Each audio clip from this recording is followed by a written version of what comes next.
The verdict of criminological scholarship. From the 1960s on, health advocate sages have churned out a vast and over-increasing amount of anti-gun advocacy literature, but the view thus promulgated is strikingly different from the view concurrently emerging from criminological research and scholarship. Consider the leading researcher's description for the effect his and others' research had on his own attitudes, from an unpublished presentation to the National Academy of Sciences by Florida State University criminologist Gary Kleck. And this is a giant quote. Up until about 1976 or so, there was very little reliable scholarly information on the link between violence and weaponry. Consequently, everyone, scholars included, was free to believe whatever they liked about guns and gun control. There was no scientific evidence to interfere with the free play of personal bias. It was easy to be a true believer in the advisability of gun control and uniformly detrimental effects of gun availability, or the opposite positions, because there was little relevant information to shake one's faith. When I began my research on guns in 1976, like most academics, I was a believer in the anti-gun thesis, i.e., the idea that gun availability has a net positive effect on frequency and or seriousness of violent acts. It seemed then like self-evident common sense, which hardly needed to be empirically tested. However, as a modest body of reliable evidence and an enormous body of not-so-reliable evidence accumulated, many of the most able specialists in the area shifted from the anti-gun position to a more skeptical stance, in which it was negatively argued that the best available evidence does not convincingly or consistently support the anti-gun position. This is not the same as saying we know the anti-gun position to be wrong, but rather that there's no strong case for it being correct. The prominent representatives of skeptic position would be James Wright and Peter Rossi, authors of the best scholarly review of the literature. It says, it's still a quote, and it says, subsequent research has caused me to move beyond even the skeptic position.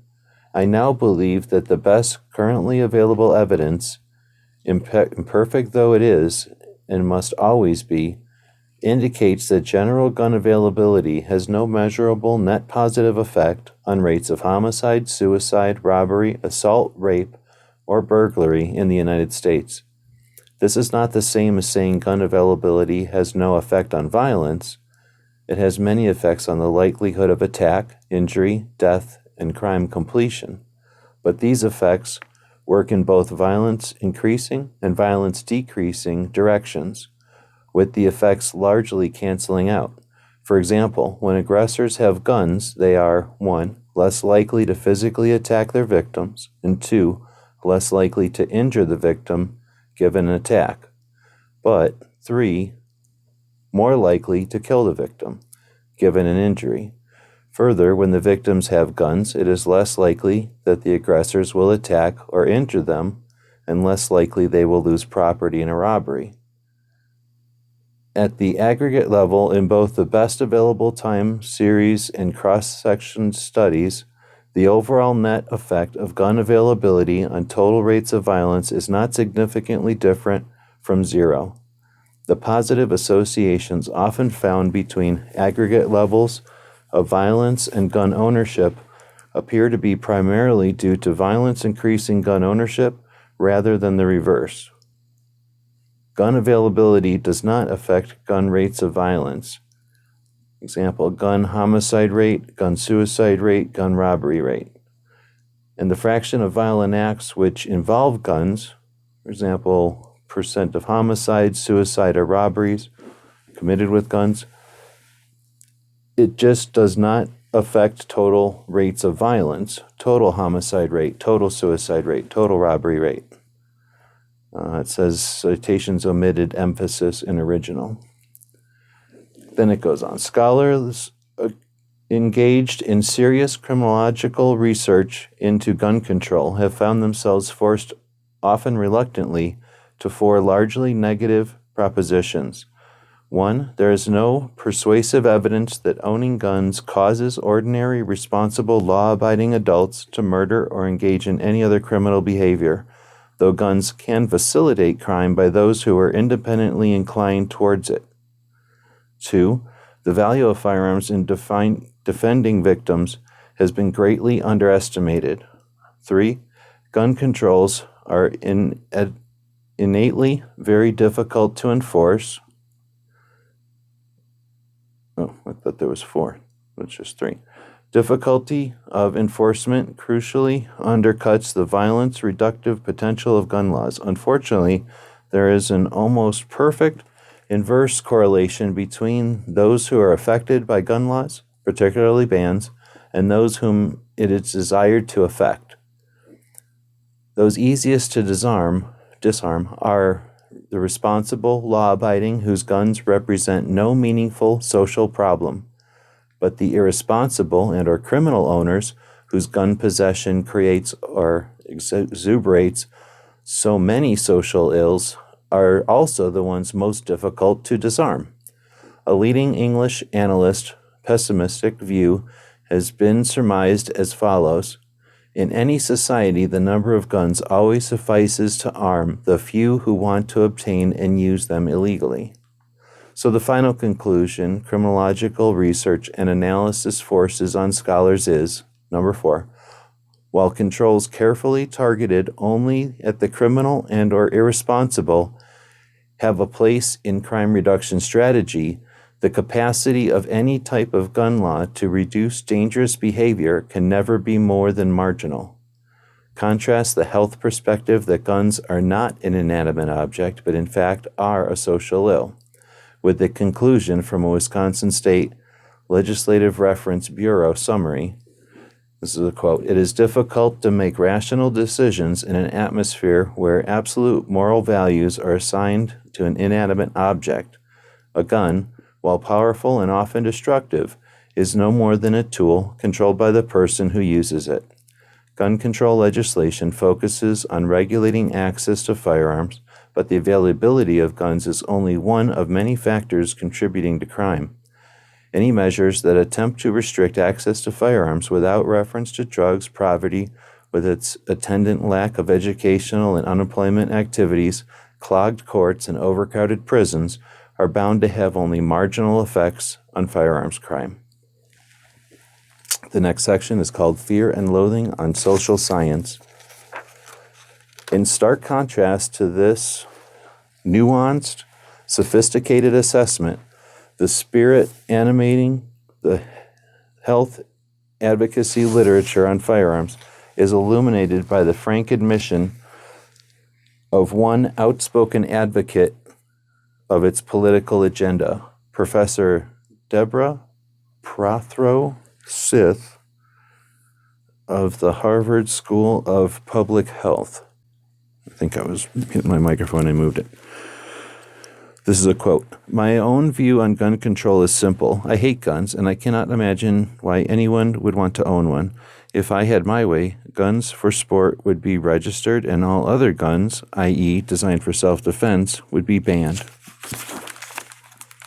Our review of the anti-gun health advocacy literature suggests that such unconstrained, unabashed, emotive bias helps account for many of its anomalies and its remarkable difference in tone and conclusion from the criminological scholarship on firearms issues. Anti-gun health advocates seem blind or unconcerned about the danger that their emotions may preclude rational evaluation of gun ownership. Psychiatrist Emmanuel Tandy, MD, who admits he loathes guns to the point of being unable to look upon or touch them with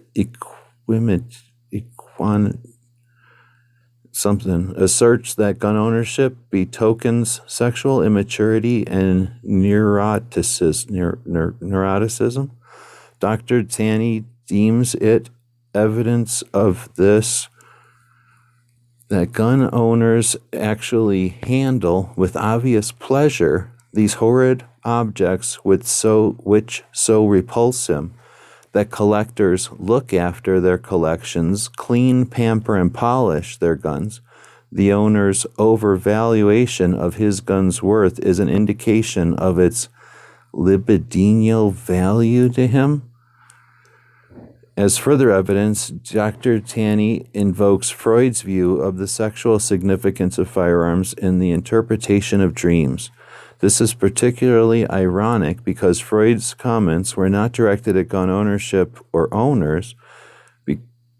Insofar as Freud's addressed the matter at all, he seems to have deemed fear and loathing of guns a sign of sexual immaturity and neuroticism. We are emphatically not endorsing Freud's view as applicable to Dr. Tandy or explanatory of his views. Our concern is with the effect fear and loathing of guns has on intellect, not the libido. On Dr. Tanny, at least, the effect is that he cannot recognize how gun collectors' tastes may differ from his own, and he cannot comprehend passages from Freud. In fact, he is unable to read them without imposing a meaning almost opposite to what they are actually intended to say. Dr. Tanny is by no means the only anti-gun health advocate to exhibit such emotion-based reading disability or gun-adverse dyslexia, as we shall hereinafter call it. Dr. Kellerman, one of the most prolific and influential health advocate sages, cites as supporting his view that limiting access to firearms could prevent many suicides, an article expressly concluding the opposite.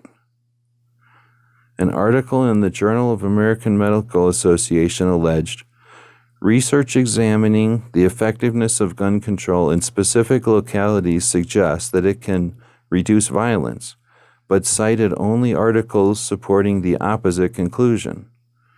Another Journal of American Medical Association article attributed increased homicide to increased cocaine use and gun availability among New York minority teenagers.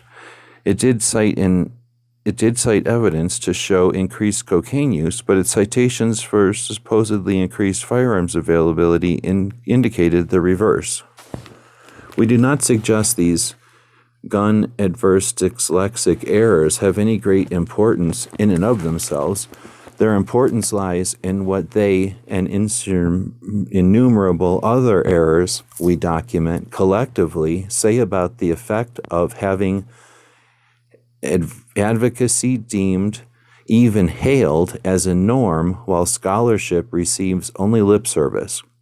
Error becomes endemic, and when corrective effects of dissent and criticism are excluded, least our comments seem strident and extreme. Recall this is peer-reviewed literature. Each of these articles was peer-reviewed, as were almost all the other articles we cite. How did errors of easily establishable fact, example that the source is cited for something opposite for what it says, slip past these reviewers? The short answer is the intellectual sloppiness prevails when political motivations reign and sagecraft displaces scholarship. Worse yet, peer review in the general process of criticism actually exasperates error,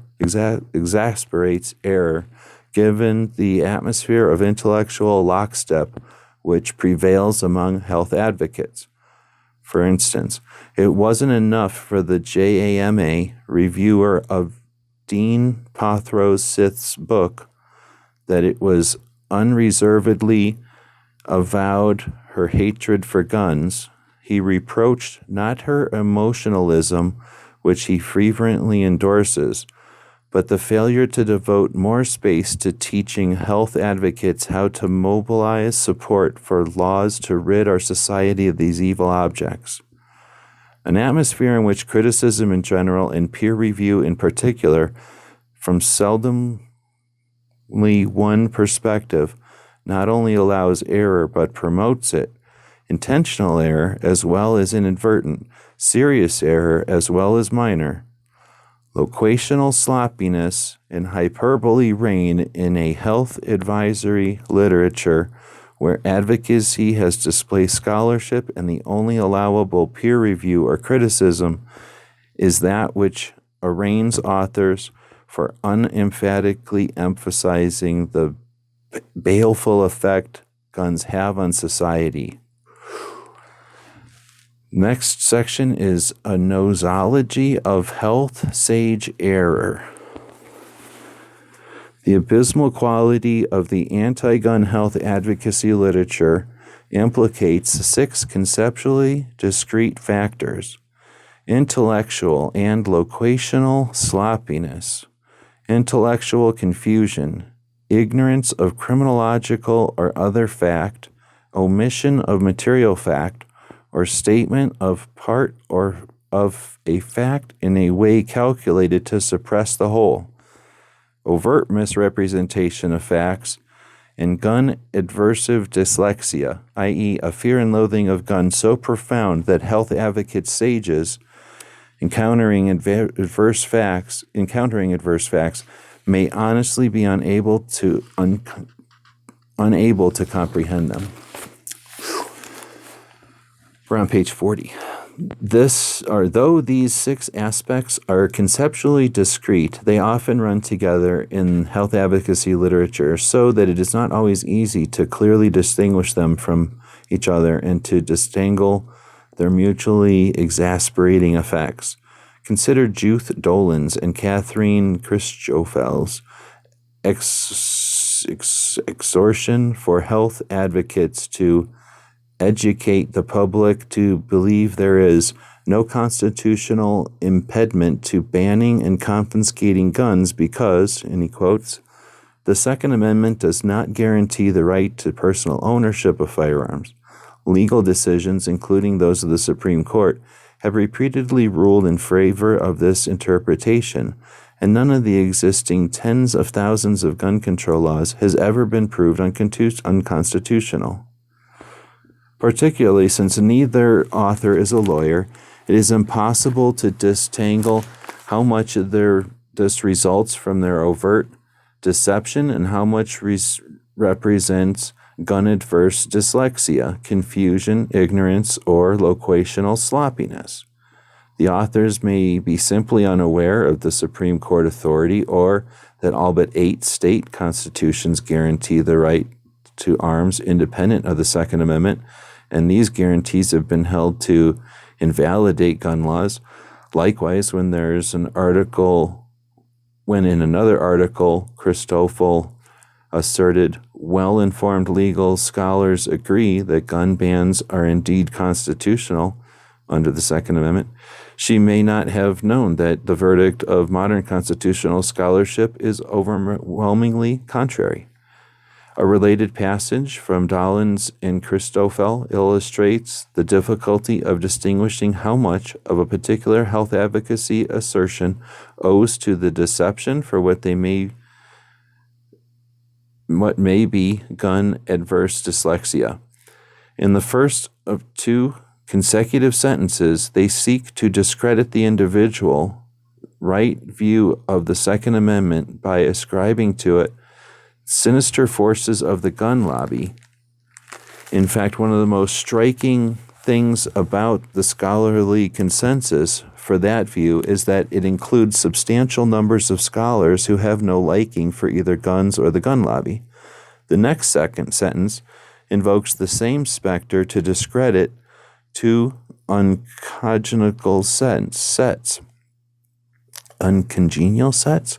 The criminological data discussed by social scientists whom Dollins and Christoffel cite, but willingly mischaracterize as follows, and they quote, gun supporters contend that widespread gun ownership has helped to curb increasing rates of violence and crime throughout, although most epidemiologists interpret the evidence as unconvincing.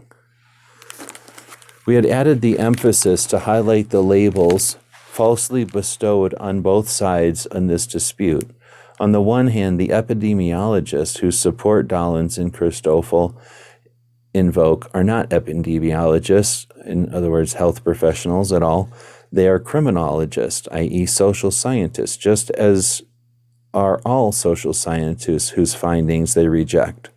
This is important because we emphasize below, no health advocate sage has the moral courage to even attempt to come to grips with either the data sets involved here. Data, or Dollins and Christoffel reference quoted above is the only mention of one of these data sets in the entire health advocacy literature. The other set is almost never mentioned.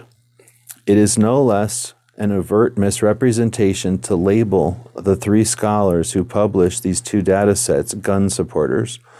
All three are liberal Democrats, two of them holders of endowment chairs in sociology, who don't own firearms and who don't urge that others do so.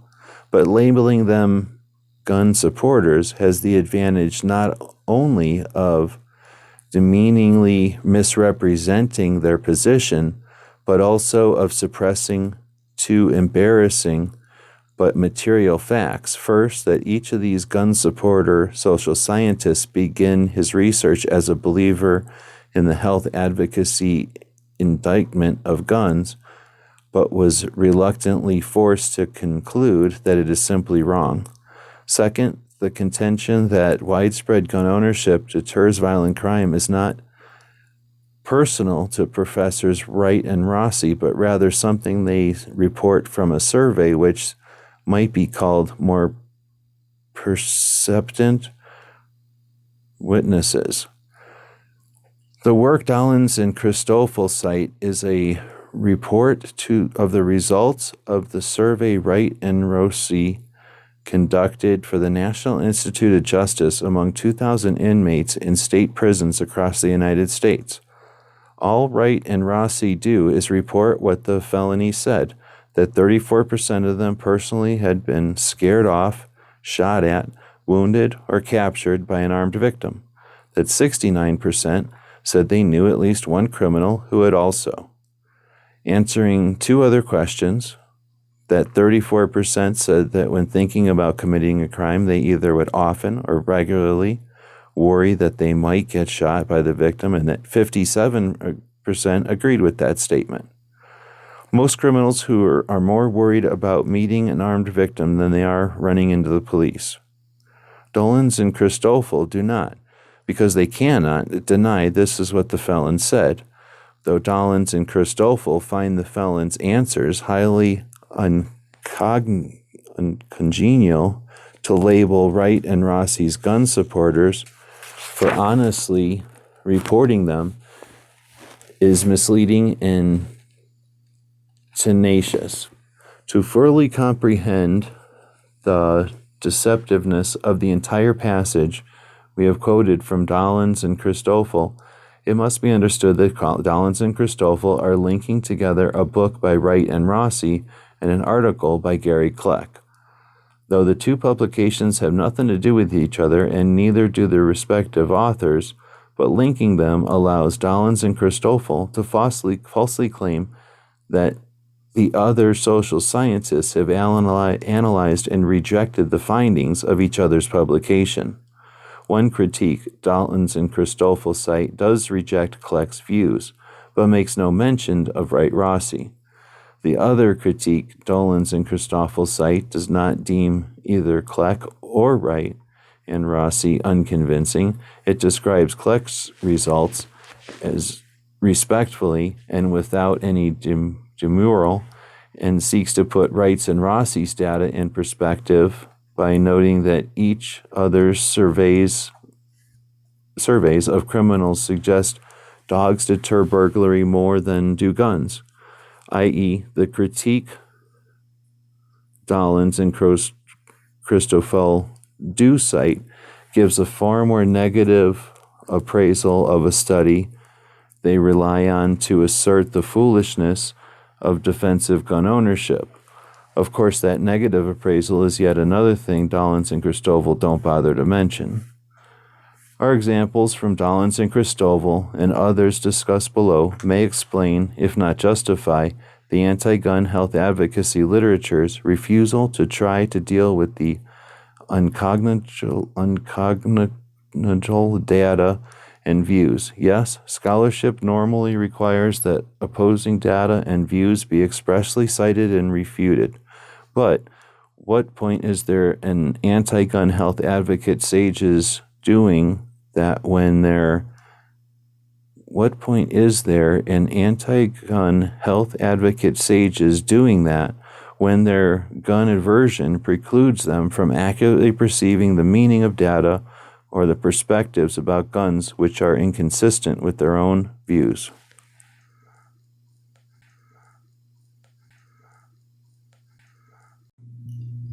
The Valor of Ignorance. An interview with Robert Tanz of Children's Memorial Hospital in Chicago is illuminating in its way as Professor Paltrow-Sith's admission of the hatred of guns that underlines her anti-gun advocacy. Dr. Tanz affirms that he and his Children's Hospital colleague, Dr. Catherine Christoffel, plan to do to handguns what their profession has done to cigarettes, to turn gun ownership from a personal choice into a repulsive, antisocial health hazard. Because the validity of this goal is severely undercut by Professor Kleck's research on the defensive value of firearms, the interviewer asked Dr. Taz about that research. This brings us back to Dr. Taz, who has no place in this debate, no basis for forming an opinion, much less commenting on it, for he acknowledges that he has never read a single word Kleck has written, nor does he claim to have ever read Kleck's critics. Yet Taz unhesitantly informed the interviewer that Kleck's figures are wildly exaggerated and that the actual number of cases in which guns are used defensively is only about 80,000 annually. Dr. Tanz is apparently no less ignorant of the now established fact that the very data source he embraces against Dr. Kleck's confirms a different Kleck finding, which would equally appall Dr. Tanz if he only knew of it. These data show that far from defensive gun use endangering them, gun-armed victims who resist robbery or rape are injured far less often than those who submit. Gun-armed victims are also, of course, much less likely to be robbed or raped than those who take handgun control's advice to never resist. The best defense against an injury is to put up no defense, give them what they want, or run. It bears emphasizing that Kleck and others who have discussed these facts add various caveats, the most important of which is that a gun is not a magic wand and renders resistance successful and attack-free regardless the circumstances. Rather, a handgun is precisely analogous to a fire extinguisher. Each are tools that provide an option for action, an option that may be exercised or not, depending on what the circumstances dictate. The next section, issues, data, and references missing in action. Professor Kleck's research findings on the utility of defensive gun ownership first appeared in February 1988. Based on early data that were then available, the research and Kleck's later elaborations of it are appraised by one of Kleck's sometimes critics, the definitive study in this area, personal communication, from Professor Alan J. Lizotte. Health advocates are aware of the importance of the issue of defensive gun use. Indeed, the interviews previously quoted, Dr. Taz said, if someone were to turn around and prove that guns save more lives than they kill, then I think we, gun control advocates, would have to turn around. What then accounts for their never citing and referring to the definitive study from 1988 until 1991, when a contrary article by Professor Cook became available for the counter citation. On the very rare occasions on which they even cite Kleck's work, it is always negatively and almost always with the statement which has been discredited. We are not incidentally suggesting that health advocate sages join their allies in the anti-gun lobby by counseling victim submission to rapists and other felons, while anti-gun health advocates freely counsel that victims never keep a firearm to defend self, home, or family. What victims should do if attacked is yet another issue missing in action from health advocacy literature. Even now, when the health sages have Cook's work to counteract Kleck's, health sages who discuss defensive gun use virtually never cite Kleck's definitive study in this area. Writing in 1993, James Mercy, CDC criminologist, and Mark Rosenberg, former head of the CDC's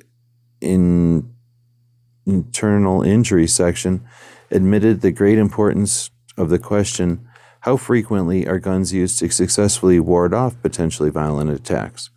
But did not cite Kleck, whose studies directly address that question. Equally unfortunate is following from a 1993 article by Stephen Tourette, lawyer and professor in public health at Johns Hopkins, and Gwen Winnemute, director of the UC Davis Medical Center, who fails to cite Wright and Rossi, Kleck, and other studies discussed above. Gun lobby or manufacturers' advertisements often portray a handgun as necessary protection of oneself and one's family. However, data does not support this claim. This is Chapter 2 of the book Armed by Gary Kleck and Don B. Cates. Chapter 2 is titled Guns and Public Health, Epidemic of Violence or Pandemic of Propaganda by Don B. Gates.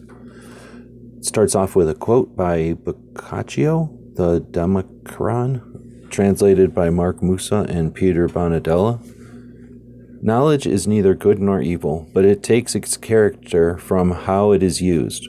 In like manner, weapons defend the lives of those who wish to live peacefully, and they also, on many occasions, murder men, not because of any wickedness inherent in them, but because those who wield them do so in an evil way.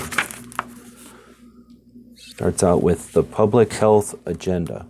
In 1979, the American public health community adopted the objective to reduce the number of handguns in private ownership, the initial target being 25% reduction by the year 2000.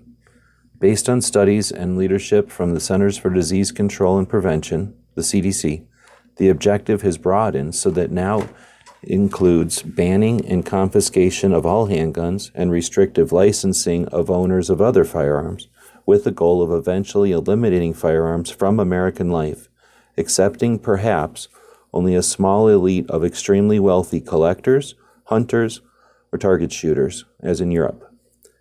In this connection, some clarification is needed of the term gun control. That term could mean no more than non-controversial measures to prohibit gun misuse or gun possession by high-risk groups. In the literature we are analyzing, however, guns are not an inanimate object but in fact a social ill, and to control them means, initially, measures to prevent their acquisition and eventually a wholesale confiscation as to make guns unavailable to ordinary people. This goal parallels the goals of political lobbying groups such as Handgun Control, Inc. and the National Coalition to Ban Handguns, renamed the Coalition to Stop Gun Violence, reflecting its present advocacy of banning many long guns as well as handguns. In fact, the anti-gun public health agenda goes beyond that of these groups. Officially, at least, handgun control seeks only to ban gun ownership for self-defense, but would allow licensed sportsmen to have both handguns and long guns for purely sporting purposes. And the SGV, the Coalition to Stop Gun Violence, would allow people to have long guns and limited access to handguns for sporting purposes.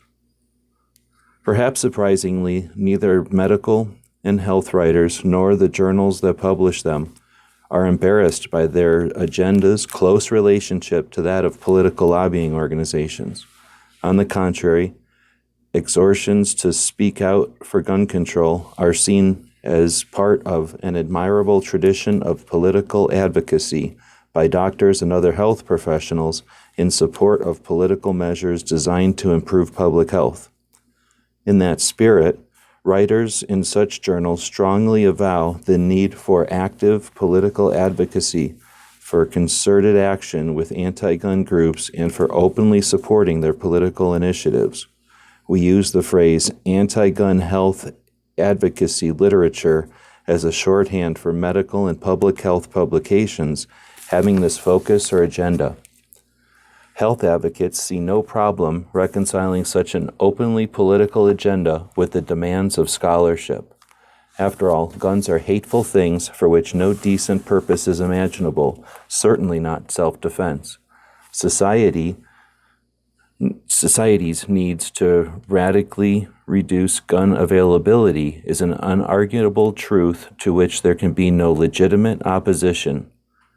Arrayed against the beneficent alliance of health advocates and anti-gun political advocates are only sinister, powerful lobbies that impede constructive exploration of the full range of social options by nefarious machinations, including racist propaganda cunningly designed to exploit white Americans' irrational fears of crime.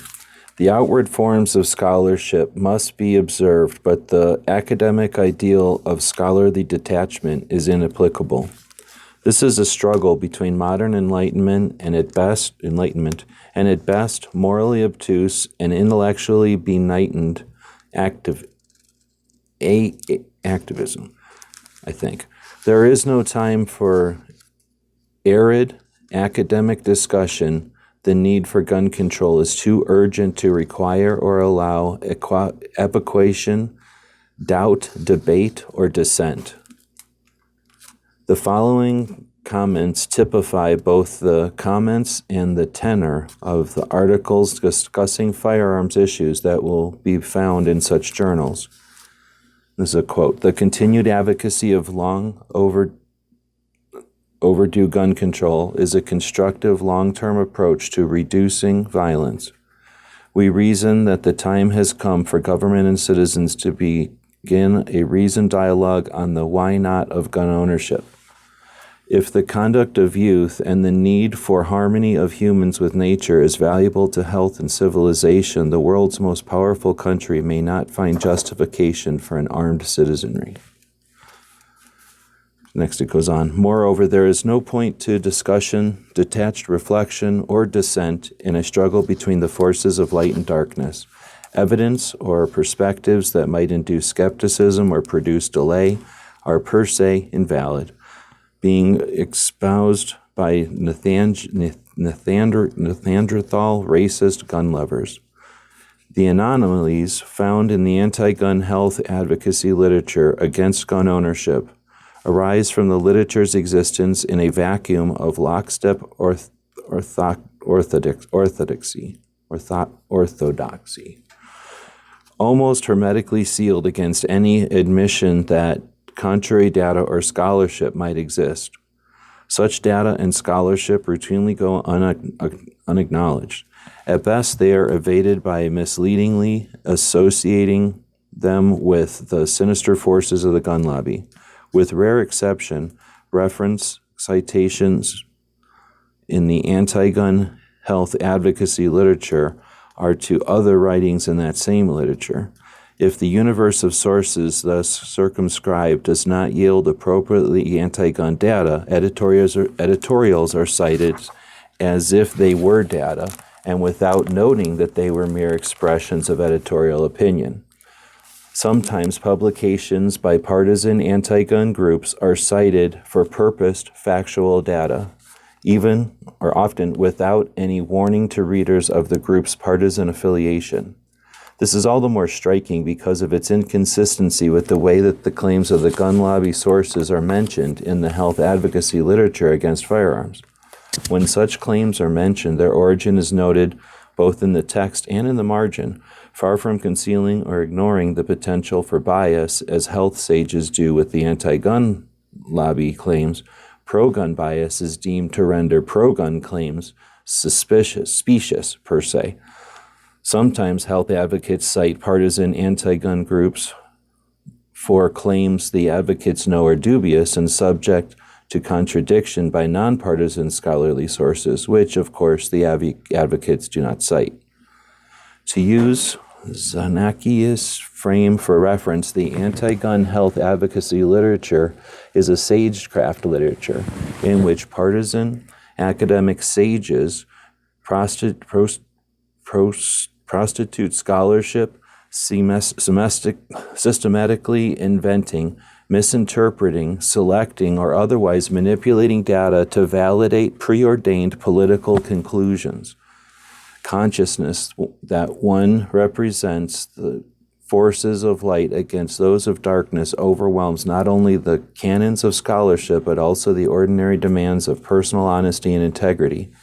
Given the urgent needs of political advocacy, all too often academic health sages feel no more compunction about asserting falsehoods, fabricating statistics, and falsifying references to counterfeit support for them. See examples given below of gun adverse dyslexia and overt I don't know what that word is.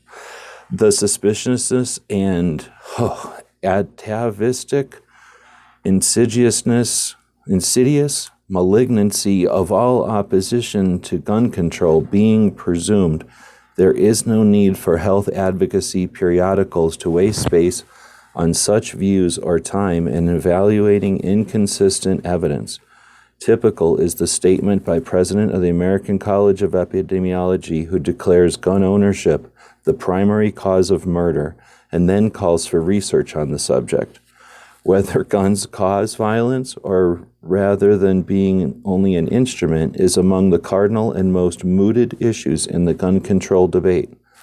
For what it's worth, 2 decades of research and analysis have led most criminologists to discard the idea of guns as a cause of crime, something that results in crime by previously law-abiding responsible adults, in favor of noting their role in facilitating crime by criminals and in worsening or bettering those crimes.